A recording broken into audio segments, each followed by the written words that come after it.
Welcome to r/malicious compliance, where we share stories of people conforming to the letter, but not the spirit of a request.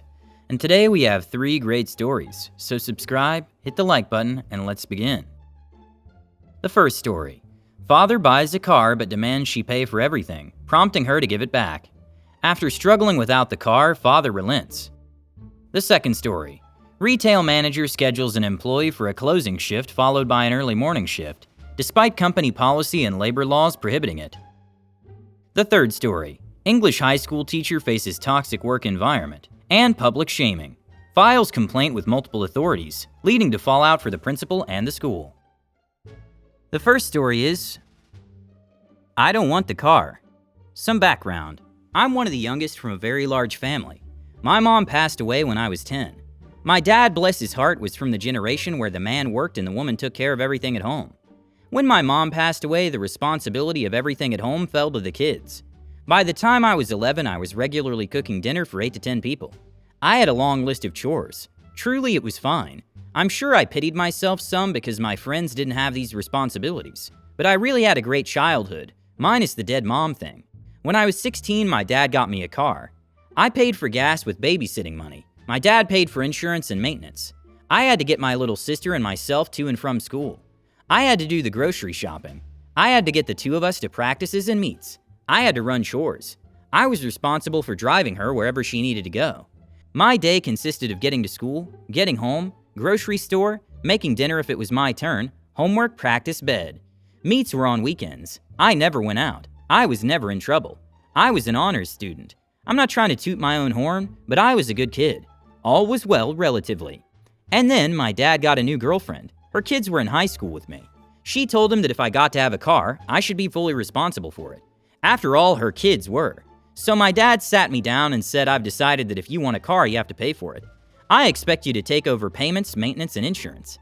I told him I couldn't afford that. He told me I'd have to get a job. I said I had no time for a job. He told me I'd have to figure it out. So cue malicious compliance, I guess. I went and got my keys and handed them to him. I told him I didn't want the car anymore. He was a little shocked, but I guess he thought I'd come crawling back for it soon. Ha! The next morning, my sister and I missed the bus. I had to wake him up so he could drive us to school. He was peeved. We got a ride home from school. At 5:30, when dinner was supposed to be on the table, I was reading on the couch. He came home. Where is dinner? I said, oh, I didn't have a car to get to the store. I'm sure there are some leftovers you can heat up. He told me I'd have to start walking to the store. I told him I didn't have time. Finals were coming up. Didn't he care about my grades? An hour later, I told him it was time for practice. My sister and I needed a ride to and from practice. He told me to call a friend. Sorry, I can't. No one on the team lives in this town. It would be really out of the way for anyone else.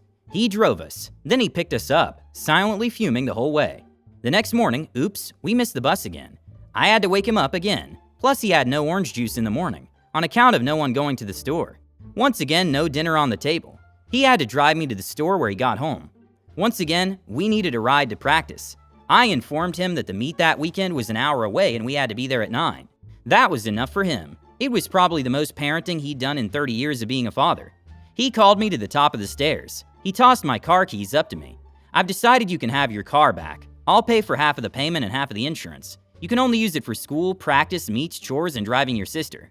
I laughed, tossed the keys back, and said, that's all I use it for anyway. I don't want the car, sell it.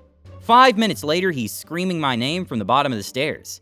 He overhand whips the keys up the stairs. Y'all, my dad never got mad. His new deal was he'd pay for everything but gas, but I wasn't allowed any personal use of the car. I said, so I have to pay to do chores and I get no benefit from it? No thank you. And I tossed the keys back down the stairs. Half an hour later, he demands my presence in the living room. He calmly said he would pay for everything but gas. I'd have use of the car when I wanted, but I had to do all the stuff I'd previously been doing without complaint, until his girlfriend got into his head. He didn't phrase it like that, of course. Then he said, I hope you learned a lesson here. I did. I certainly did. Edit. He died several years ago. I loved him very much and you're bumming me out. He raised us to the best of his abilities and all his kids are happy, fairly successful, and very, very close. How quickly your dad changed his tune once he realized just how much he relied on you and your car. It's clear that you were an incredibly responsible and mature young person, and it's a shame that his girlfriend's influence caused him to doubt that. But in the end, he saw just how much you were doing for the family. It's also heartening to hear that you had a great childhood despite the loss of your mom at a young age. You clearly rose to the occasion and took on a lot of responsibility, but it sounds like you still managed to have a good time and be a good kid. And it's clear that your dad loved you very much, even if he wasn't always the best at showing it. The next story is, are you absolutely sure you want me to close tonight? Back when I worked for a major retail chain, I was a low-level manager. Each of us section managers had one part of the store assigned to us: electronics, sporting goods, toys, front lanes, etc. Besides all the general work, we were responsible for keeping that section stocked and for rearranging the shelves in stock when corporate decided to change the layout. I had moved across the country into an equivalent position at another store. I put equivalent in quotes because at my previous store, I was a jack of all trades who got assigned wherever I was most needed, because I was a fast learner and a hard worker. At my new store, I was just the most junior section manager, and got assigned to two sections no one else wanted: seasonal and mini-seasonal, the ones that got changed around the most often. This meant I had to come in at 5 a.m. to reset my areas twice as often as anyone else. Normally, this wasn't much of a problem, but this time my manager scheduled me to close the Sunday night before I was supposed to come in at 5 a.m. Monday to reset my area. I told her that wouldn't work, since closing managers on weekends always ended up staying until after midnight. Well, that's the schedule, she said. I can't change it. Now, I knew our company rules. I'd been in charge of monitoring and enforcing them at one point at my old store. One of these rules was that hourly employees like me had to be allowed a minimum of 8 hours between shifts. Since closing shifts are officially scheduled until 11 p.m., I was not allowed to come back in at 5 a.m., even if I got off at the scheduled time, since that was only 6 hours. I tried to explain this and my managers blew it off. I worked my closing shift as scheduled. As expected, due to high traffic and low staffing, we were there getting everything restocked and fronted until almost 2 a.m. According to the schedule, I had to be back in 3 hours. As we were leaving for the night, I told my manager, see you at 10. Her, you're scheduled for 5. You have to set up your sections to the new plan. Me, yeah, but besides being against company policy, I found out that it's also against the law in this state to make an hourly employee work 2 shifts with less than 8 hours in between. Her, what? Why didn't you say something sooner so I could change the schedule? Me, I did. While my manager had been willing to break company policy to screw me over, she knew better than to break labor laws and didn't argue further. I showed up for my shift at 10 a.m. the next day and found my manager utterly exhausted, still trying to get my areas set up. This was normally a 2 to 3 hour task, but she didn't know what she was doing and had gotten no sleep.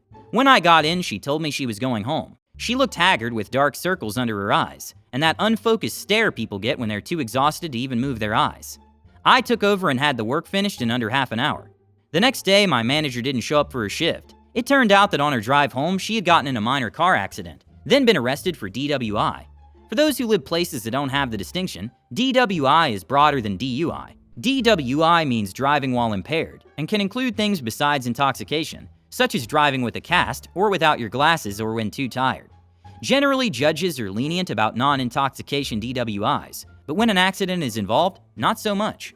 I never found out the details of what happened with my manager's DWI charge, but she wasn't at work for a couple weeks. To top it all off, I found out later that my manager was the one who made the schedules for us section managers, so her claim that she couldn't change it was a straight-up lie. She just didn't want to. I didn't see her again after that, so she must have been fired. Never mess with labor laws, and always make sure you know how to set up your own sections at work. They were trying to bend the rules and make the employee work 2 shifts with less than 8 hours in between. We've all had that one manager who thinks they're above the rules and tries to make our lives miserable. But it's always satisfying when they get their comeuppance. It's a good thing OP was on top of things and knew their rights, or else they might have ended up like their poor manager, exhausted, stressed out, and getting into all sorts of trouble on the way home. Glad they were able to step up and finish the work in under half an hour. The last story is, complain to whomever I want? You bet. The last school year has been challenging for me at work. I'm an English high school teacher, not in the US, and the work environment at that school has been going from bad to worse as the school year progressed.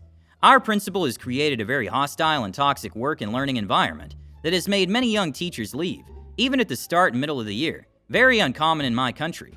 I, 32 male, and many of the other teachers have felt bullied and oppressed. Our complaints went unheard and ridiculed, with the principal targeting many of us, young and experienced teachers alike, for public shaming sessions. And my turn came last week. I asked for a meeting with her to discuss my desire to go back to university next year to complete my thesis, which would have resulted in me taking Tuesdays off. All teachers in my country get a day off, which is usually for us to choose. As soon as I walked in, she called the pedagogical administrator, and they both started a 30-minute shaming session. I was told that I'm a lousy teacher, my classes are boring, they never attended any of my classes, that I've conspired to ruin English teaching at our school, and that students, parents, other teachers, and administrators have been complaining about me. She wants teachers to work full-time, which she knows I planned on doing anyway, and have been asking for it for 2 years, and advised me to take a break from teaching unpaid leave. I was shocked and speechless. In my 3 years at that school, I received only praise from everyone I worked with. My students, their parents, and colleagues love me, to which I have written proof. The following day, I went ahead and turned in my notice. She called me a liar. I told other teachers what happened as they saw me coming out pale and on the verge of tears out of her office, and said that I couldn't take criticism. She's also started lying about me to colleagues and other school principals. They all know me and told me. She also told me to complain to whomever I want. Cue malicious compliance. Following excellent advice I got on AITA, I waited to file the complaint until I secured a new position. However, I decided to follow that last bit of advice from her. I sent it to whomever I thought might be interested.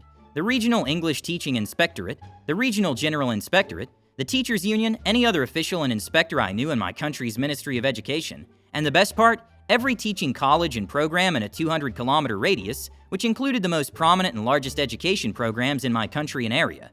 Fallout. The principal had to beg the ministry to send them new teachers, as quite a few of us left at the end of last year.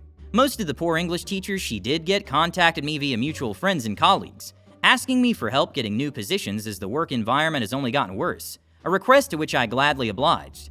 The complaint itself didn't impact the principal professionally, but she will have a pretty difficult time filling positions for the next few years. A few colleagues from that school will join me next year as they kept calling me to vent about the worsening conditions there, so I just told them to send me their CVs, which my coordinator was more than happy to receive. As for me, I found a wonderful school outside of my city where I could rediscover my love of teaching. Not only have I found a place where I feel good, but I also found a second job. I now teach at my local college where the hourly rate is 5 times my school salary. I've also found the courage to start something I always wanted to do, move to another country, which I'm on track to do in 2024. I'm keeping in touch with teachers from there as many of them became some of my closest friends. The principal fortunately is about to hit retirement age, so there will be little impact on her position. She was planning to work at her city's Center for Emotional Support for Children. The irony. But I also made sure to send them the complaint, anonymously.